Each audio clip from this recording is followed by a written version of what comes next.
오늘 말씀은 이사야 40장 1절부터 11절까지입니다. 너희의 하나님이 이르시되 너희는 위로하라. 내 백성을 위로하라.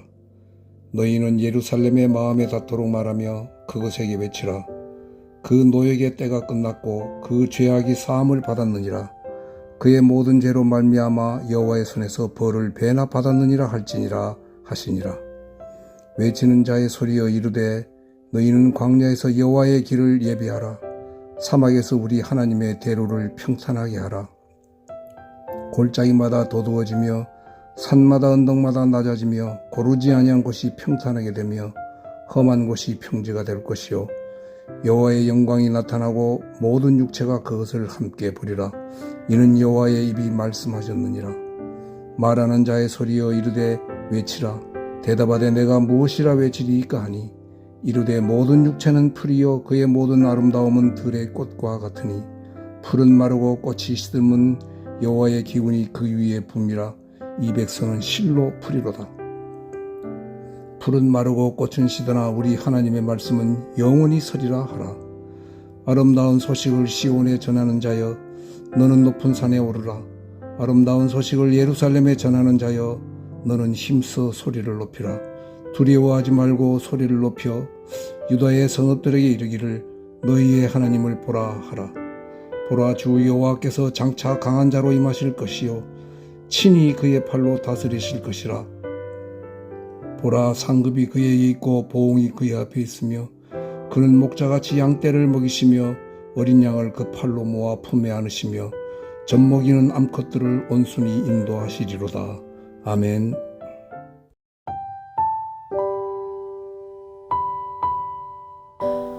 오늘부터 묵상할 이사야서 40장부터의 배경은 바벨론 시대였습니다. 강제로 바벨론에 끌려갔던 소수의 유대민족을 향하여 선포된 하나님의 말씀을 기록해 둔 것입니다. 포로로 끌려갔던 백성들은 곧 다시 돌아갈 것이란 희망을 가지고 있었지만 하나님은 오히려 예레미야를 통해 오랫동안 바벨론에 머물며 살아야 하니 그곳에서 정착하기에 힘쏟으라는 메시지를 전했습니다. 그리고 곧 돌아갈 기대를 품었던 백성들은 시간이 지나면서 큰 절망감과 좌절을 느꼈을 것입니다. 하나님을 향하여 신실한 마음을 가지고 곧 다시 예루살렘으로 돌아갈 기대를 가졌던 백성들의 좌절이 얼마나 깊었을까요? 이러한 배경 속에서 전한 메시지가 오늘부터 우리가 묵상할 이사야 본문입니다. 1절과 2절 앞부분을 통해 백성들을 향한 하나님의 힘찬 위로의 선포가 시작되고 있습니다. 1절 너희의 하나님이 이르시되 너희는 위로하라. 내 백성을 위로하라. 2절 너희는 예루살렘의 마음에 닿도록 말하며 그것에게 외치라. 그 노역의 때가 끝났고 그 죄악이 사함을 받았느니라. 하나님은 비록 자신들의 죄로 인하여 포로로 끌려와 고통받고 있는 이들이지만 그 죄의 대가로 고통의 시간을 지불했기에 이제는 위로의 말씀을 전하고 계십니다. 그 위로의 말씀은 유다 백성들이 자신들의 고향 예루살렘으로 돌아갈 뿐 아니라 여호와 하나님께서 이들을 찾아오시고 또 돌보신다는 메시지였습니다. 이어서 3절부터 11절을 3절에 외치는 자의 소리여, 6절에 말하는 자의 소리여, 10절에 아름다운 소식을 시온에 전하는 자여, 이것을 통하여서 단락을 세 부분으로 나누어 볼 수 있습니다. 먼저 첫 번째 부분 3절부터 5절은 여호와의 영광이 임할 것에 대한 위로와 희망을 전하고 있습니다. 여호와 하나님 그 자신께서 자신의 백성들을 구속하기 위하여 영광 중에 오실 것을 전하고 있습니다. 그리고 자신의 백성들을 구하러 오실 때 빛나는 하나님의 영광을 모든 육체가 보게 될 것을 전하고 계십니다. 이러한 예언의 말씀은 고레스 칙령으로 1차 포로 기한을 하게 되며 일부 성취된 것 같아 보이지만 진정한 성취는 예수 그리스도를 통하여 완전히 성취되었습니다. 예수님이 오시기 전에 완전히 성취될 수 없었던 이유는 포로 기간의 고통의 시간이 완전한 회복을 가져오기에는 본질적으로 충분하지 않았기 때문입니다.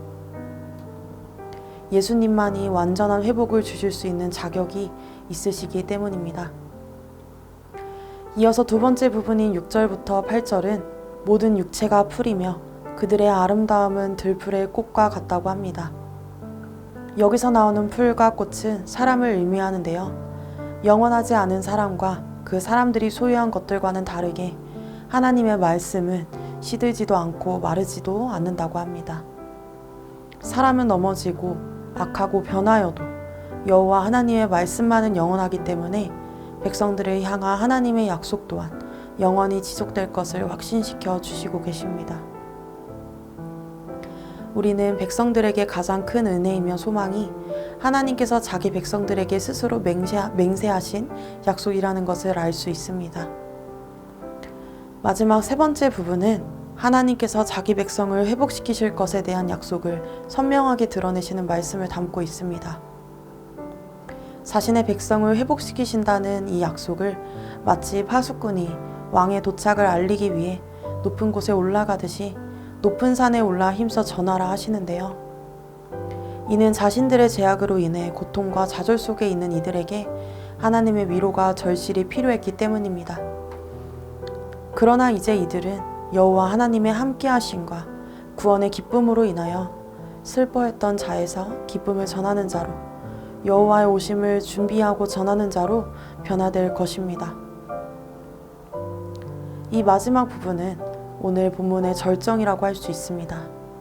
그 이유는 백성들을 향한 하나님의 행하심이 너무나 강조되고 있기 때문입니다. 백성들이 구원의 길로 가는 일은 하나님의 적극적인 일하심이자 하나님의 행동이 강렬하게 나타나는 일입니다.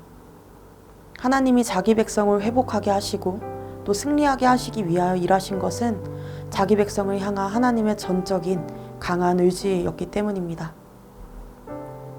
즉, 하나님께서 자기 백성을 회복하시는 것은 하나님의 원하심, 하나님의 기쁨입니다.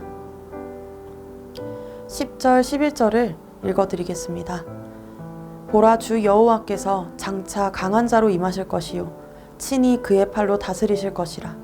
보라, 상급이 그에게 있고 보응이 그의 앞에 있으며 그는 목자같이 양떼를 먹이시며 어린 양을 그 팔로 모아 품에 안으시며 젖먹이는 암컷들을 온순히 인도하시리로다. 하나님께서 강한 자로 임하셔서 하나님과 그의 백성을 대적하는 자들과 싸우시고 백성들을 보호하심으로 얻으시는 것은 그의 백성들이 당신께 돌아오는 것이었습니다. 하나님이 얻으시는 것은 그의 백성이 그분께 돌아오는 것, 그 하나였습니다. 그리고 하나님은 그뿐 아니라 그의 백성을 목자같이 먹이시고 품에 안으시며 인도하실 것을 약속해 주셨습니다. 좌절과 슬픔에 젖어 있는 백성들에게 하나님은 가장 확실한 위로를 선포해 주셨습니다. 그 위로의 메시지는 나는 너희의 하나님이며 너희는 나의 백성이다라는 이 메시지였습니다. 또한 신앙의 방황과 허탈감에 있는 자신의 백성들이 여전히 하나님의 영광을 나타내고 하나님의 말씀을 전할 사명이 있다는 것을 말씀해 주시며 사명의 회복까지 전해 주셨습니다.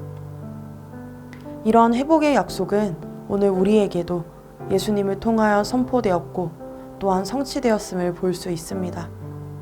우리는 하나님의 위로가 오늘 우리에게도 주어졌고 또 이 위로를 전할 아름다운 사명이 있음을 기억해야 하겠습니다. 함께 기도하십시다. 작고 약한 들풀과 같은 우리를 강한 팔로 인도하여 주셨으니 영원한 가치를 붙들며 살게 하소서. 아름다운 소식을 듣고 전하게 하신 사명을 허락하신 때까지 진실하게 감당하게 하소서. 자기 백성들에게 향하신 그 하나님의 위로가 오늘 우리 삶에 있음을 기억하며 기쁨으로 하루를 살아가는 우리가 되길 원합니다.